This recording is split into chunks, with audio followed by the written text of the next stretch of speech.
حضرت آدم علیہ السلام کی تخلیق سے تقریباً 2000 سال پہلے اللہ تبارک و تعالیٰ نے زمین پر جنوں کو آباد کیا۔ جب جنات زمین میں فساد پھیلانے اور آپس میں قتل و غارت کرنے لگے تو اللہ تبارک و تعالیٰ نے ابلیس کو فرشتوں کی معیت میں بھیجا کہ جناتوں کو سمندروں اور جزیروں کی طرف بھگا دو۔ ابلیس فرشتوں کو ساتھ لے کر جنات کو سمندروں اور جزیروں کی طرف بھگا دیا۔ ابلیس خود بھی جنات کی نسل میں سے تھا، لیکن کثرت عبادت کی وجہ سے اللہ تبارک و تعالیٰ نے اسے فرشتوں کا سردار بنا دیا۔ فرشتوں کا سردار بننے کی وجہ سے ابلیس میں غرور اور تکبر پیدا ہو گیا۔ اس نے یہ سمجھا کہ مجھے آسمان اور زمین میں اتنا بڑا مقام اس لیے ملا ہے کہ میں اللہ تبارک و تعالیٰ کے نزدیک تمام مخلوقات سے افضل ہوں۔ اللہ تبارک و تعالیٰ کو اس کا یہ غرور اور تکبر پسند نہیں آیا، اور اس وقت اللہ تبارک و تعالیٰ نے فرشتوں کے سامنے ایک ایسی مخلوق کو پیدا کرنے کا اظہار فرمایا جو زمین میں اللہ تبارک و تعالیٰ کی قائم مقامی کرے گی۔ فرمان الہی ہے، اے پیغمبر صلی اللہ تعالیٰ علیہ وسلم، وہ وقت یاد کیجئے جب آپ کے رب نے فرشتوں سے فرمایا کہ زمین میں اپنا کوئی خلیفہ نائب بنانے والا ہوں۔ فرشتے زمین میں جنات کا فساد اور خون ریزی دیکھ چکے تھے۔ فرشتوں نے حکمت معلوم کرنے کے لیے کہا، اے اللہ، کیا تو زمین میں ایک ایسی مخلوق کو اپنا نائب بنانا چاہتا ہے جو زمین میں فساد پھیلانے اور خون ریزی کرے گا، جبکہ ہم تیری حمد و ثنا اور تسبیح اور پاکیزگی بیان کرتے ہیں۔ اللہ تبارک و تعالیٰ نے فرمایا، بے شک جو حکمت میں جانتا ہوں وہ تم نہیں جانتے۔ پھر اللہ تبارک و تعالیٰ نے اپنی چاہت کو اپنے عملی جامہ پہناتے ہوئے حضرت آدم علیہ السلام کا پتلا اپنے ہاتھوں سے تیار کیا۔ فرمان الہی ہے، اللہ نے فرمایا، اے ابلیس، جیسے آدم علیہ السلام کو میں نے اپنے ہاتھوں سے پیدا کیا ہے، اسے سجدہ کرنے سے تجھے کس چیز نے روکا؟ احادیث رسول اکرم صلی اللہ تعالیٰ علیہ وسلم ہے، قیامت کے دن اہل ایمان جمع ہو کر آدم علیہ السلام کے پاس آئیں گے اور عرض کریں گے، آپ تمام انسانوں کے باپ ہیں۔ اللہ تبارک و تعالیٰ نے آپ کو اپنے ہاتھوں سے پیدا فرمایا اور آپ کو چیزوں کے نام سکھائے۔ آپ اپنے رب کے سامنے ہماری سفارش کیجیے تاکہ ہمیں اس مصیبت یعنی میدان محشر کی ہولناکیوں سے نجات مل جائے۔ آپ علیہ السلام فرمائیں گے، آج اللہ تبارک و تعالیٰ بہت ہی جلال میں ہے، آج سے پہلے کبھی اتنے جلال میں نہیں تھا اور نہ ہوگا۔ اللہ تبارک و تعالیٰ نے مجھے درخت کے پاس جانے سے منع کیا تھا، لیکن مجھ سے غلطی سرزد ہو گئی، لہٰذا آپ کسی اور کے پاس چلے جاؤ۔ سب سے افضل دن جمعہ کا ہے، اسی دن آدم علیہ السلام کو پیدا کیا گیا، اور اسی دن انہیں جنت میں داخل کیا گیا، اور اسی دن جنت سے نکالا گیا، اور اسی دن قیامت قائم ہوگی۔ اللہ سبحانہ و تعالیٰ نے آدم علیہ السلام کی شکل و صورت بنانے کے بعد جب تک چاہا انہیں ڈھانچہ کی صورت میں پڑا رہنے دیا۔ ابلیس جو کہ شیاطین کا باپ ہے، آدم علیہ السلام کے پاس چکر لگاتا رہتا تھا۔ جب اس نے دیکھا کہ یہ جسم اندر سے کھوکھلا ہے تو اس نے اندازہ کر لیا کہ یہ ایک ایسی مخلوق ہے جو اپنے نفس پر قابو نہیں رکھ سکے گی۔ اللہ سبحانہ و تعالیٰ نے آدم علیہ السلام کو پوری زمین سے جمع کی گئی مٹھی بھر خاک مٹی سے پیدا کیا۔ اسی وجہ سے آدم علیہ السلام کی اولاد بھی مختلف رنگوں کی مٹی کے مطابق پیدا ہوتی ہے، ان میں سفید، سرخ، سیاہ اور درمیانی رنگوں کے بھی ہیں۔ اسی طرح نیک اور بد، نرم اور سخت طبیعت اور درمیانی طبیعت والے بھی ہیں۔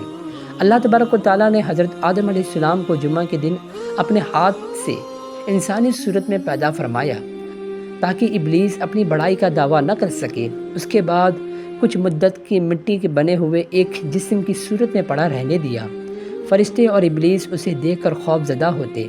ابلیس گزرتے ہوئے اسے ٹھوکر مارتا، جس کی وجہ سے ایک ایسی آواز پیدا ہوتی جس طرح مٹی کے بنے ہوئے برتن سے کسی چیز کے ٹکرانے کے بعد پیدا ہوتی ہے۔ چنانچہ اللہ تبارک و تعالیٰ کا فرمان ہے، اللہ نے انسان کو ٹھیکری جیسی بجنے والی مٹی سے پیدا کیا۔ ابلیس ایک مرتبہ موقع پا کر حضرت آدم علیہ السلام کے منہ کی طرف سے بدن میں داخل ہوا اور دوسری طرف سے نکل گیا۔ فرشتوں سے کہنے لگا، اس سے مت ڈرو، یہ آدم علیہ السلام اندر سے بالکل کھوکھلا ہے، اگر مجھے اس پر قابو پانے کا موقع ملا تو میں اسے ضرور گمراہ کروں گا۔ اللہ تبارک و تعالیٰ نے آدم علیہ السلام کو پیدا کیا، ان کا قد 60 ہاتھ لمبا بنایا، پھر ان میں روح پھونکی اور فرمایا، جا کر فرشتوں کی جماعت کو سلام کہیے اور ان کا جواب غور سے سنو، وہی تمہارے اور تمہاری اولاد کے سلام و جواب کا طریقہ ہوگا۔ آدم علیہ السلام نے فرشتوں کی ایک جماعت کے پاس جا کر کہا السلام علیکم۔ فرشتوں نے جواب دیا السلام علیکم ورحمۃ اللہ، یعنی ورحمۃ اللہ کا اضافہ کر دیا۔ جنت میں جو بھی داخل ہوگا وہ آدم علیہ السلام کی صورت پر 60 ہاتھ قد کا ہوگا۔ اس کے بعد آج تک مخلوق کے قد میں کمی ہوتی رہی۔ فرشتے زمین پر جنات کے آپس کے لڑائی جھگڑوں اور خون ریزی کو دیکھ چکے تھے۔ اس کو سامنے رکھتے ہوئے انہوں نے اولاد آدم کے بارے میں یہ بھی خدشہ ظاہر کیا کہ یہ بھی آپس میں خون ریزی کا ارتکاب کر سکتے ہیں۔ چنانچہ قتادہ رحمۃ اللہ علیہ نے فرمایا فرشتے حضرت آدم علیہ السلام سے پہلے زمین پر آباد ہونے والی مخلوقات کے حالات دیکھ چکے تھے۔ جب اللہ تبارک و تعالیٰ نے فرشتوں کو ایک نئی مخلوق پیدا کرنے کی خبر دی تو انہوں نے اس نئی مخلوق کو پیدا کرنے کی مصلحت معلوم کی، تو اللہ تبارک و تعالیٰ نے فرمایا بلا شبہ میں وہ جانتا ہوں جو تم نہیں جانتے، یعنی میں اس نئی مخلوق میں نبی، رسول، عابد، صدیق، شہید، زاہد، ولی، باعمل، علماء اور صلحاء پیدا کروں گا۔ رسول اکرم صلی اللہ تعالیٰ علیہ وسلم نے فرمایا جب فرشتے فجر کے وقت بندوں کے اعمال لے کر آسمان پر چڑھتے ہیں تو اللہ تبارک و تعالیٰ جاننے کے باوجود سے پوچھتا ہے کہ تم نے میرے بندوں کو کس حال میں چھوڑا؟ فرشتے جواب دیتے ہیں کہ جب ہم گئے تھے وہ نماز عصر میں مصروف تھے، جب ہم واپس آئے تب بھی وہ نماز فجر میں مصروف تھے۔ یعنی فرشتوں کو جس مصلحت و حکمت کی جستجو تھی وہ انہیں انسان کی عبادت اور مصروف ہونے کی صورت میں دکھائی جاتی ہے۔ اللہ سبحانہ و تعالیٰ نے حضرت آدم علیہ السلام کے جسم میں روح پھونکنے سے پہلے ہی فرشتوں کو اس بات کا پابند کر دیا تھا کہ جیسے ہی میں آدم علیہ السلام کی تخلیق مکمل کر کے اس میں روح ڈال دوں جائے تعظیمی میں گر جانا۔ جب اللہ تبارک و تعالیٰ نے حضرت آدم علیہ السلام کی مکمل شکل و صورت بنانے کے بعد اس میں روح ڈال دی تو فرشتے اللہ تبارک و تعالیٰ کے حکم کی تعمیل کرتے ہوئے فوراً حضرت آدم علیہ السلام کے سامنے سجدہ ریز ہو گئے۔ چنانچہ فرمان الہی تعالیٰ ہے اور یاد کیجئے جب آپ کے رب نے فرشتوں سے فرمایا کہ میں انسان کو کالی سڑی ہوئی کھنکتی ہوئی مٹی کے سوکھے غارے سے پیدا کیا، لہٰذا جب میں اسے پورا بنا لوں اور اس میں اپنی روح پھونک دوں تو تم سب اس کے آگے سجدہ ریز ہو جانا۔ پس تمام فرشتوں نے سجدہ کیا۔ جب حضرت آدم علیہ السلام میں روح ڈال دی گئی تو انہیں چھینک آئی، جس پر انہوں نے الحمدللہ رب العالمین کہا۔ اللہ تبارک و تعالیٰ نے جواب میں یرحمک اللہ، یعنی اللہ آپ پر رحم کرے، فرمایا۔ حضرت آدم علیہ السلام کی عزت و تکریم کرتے ہوئے اللہ رب العزت نے انہیں مبارک ہاتھوں سے تخلیق فرمایا اور فرشتوں سے سجدہ کروا کر آپ علیہ السلام کی خوب عزت فرمائی۔ فرمان الہی ہے جب ہم نے فرشتوں سے کہا کہ آدم علیہ السلام کو سجدہ کرو تو ابلیس کے علاوہ سب فرشتوں نے سجدہ کیا، اور ابلیس نے سجدہ کرنے سے انکار کر دیا اور اس نے تکبر کیا۔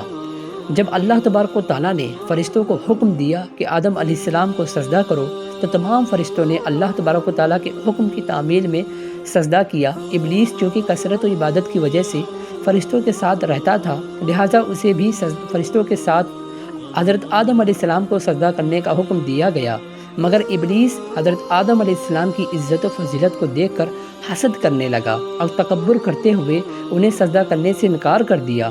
اللہ رب العزت نے اس سے سجدہ نہ کرنے کی وجہ پوچھی تو اس نے جواب دیا میں آدم علیہ السلام سے بہتر ہوں۔ اللہ تبارک و تعالیٰ نے فرمایا اے ابلیس تجھے سجدہ کرنے سے کس چیز نے روکا جبکہ میں نے تجھے حکم دیا تھا؟ اس ابلیس نے کہا میں اس آدم علیہ السلام سے بہتر ہوں، آپ نے مجھے آگ سے پیدا کیا ہے اور اس کو مٹی سے پیدا کیا ہے۔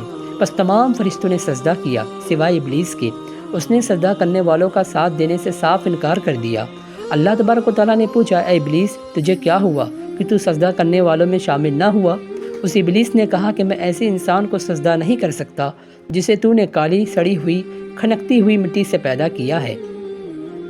چنانچہ رسول اکرم صلی اللہ تعالیٰ علیہ وسلم نے فرمایا فرشتے نور سے، جن آگ کے شعلے سے اور آدم علیہ السلام مٹی سے پیدا کیے گئے ہیں جس کا تمہیں علم ہو چکا ہے۔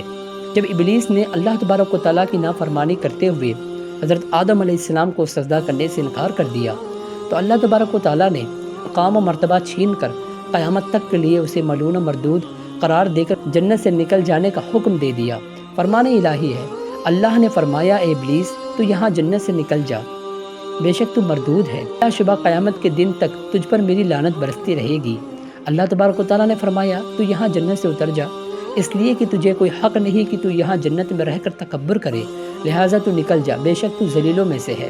اللہ تبارک و تعالیٰ نے فرمایا یہاں سے ذلیل و خوار ہو کر نکل جا، لہٰذا ان انسانوں میں سے جو بھی تیرا کہنا مانے گا میں ضرور تم سبھی کو جہنم میں بھر دوں گا۔ جب ابن آدم یعنی قرآن مجید میں سجدہ والی آیتیں تلاوت کرنے کے بعد سجدہ کرتا ہے تو شیطان ایک طرف ہو کر رونے لگتا ہے اور کہتا ہے ہائے افسوس، ابن آدم کو سجدہ کرنے کا حکم ہوا تو اس نے سجدہ کر لیا، اس لیے اسے جنت ملے گی، مجھے سجدہ کرنے کا حکم ہوا تو میں نے انکار کیا، اس لیے مجھے جہنم ملے گی۔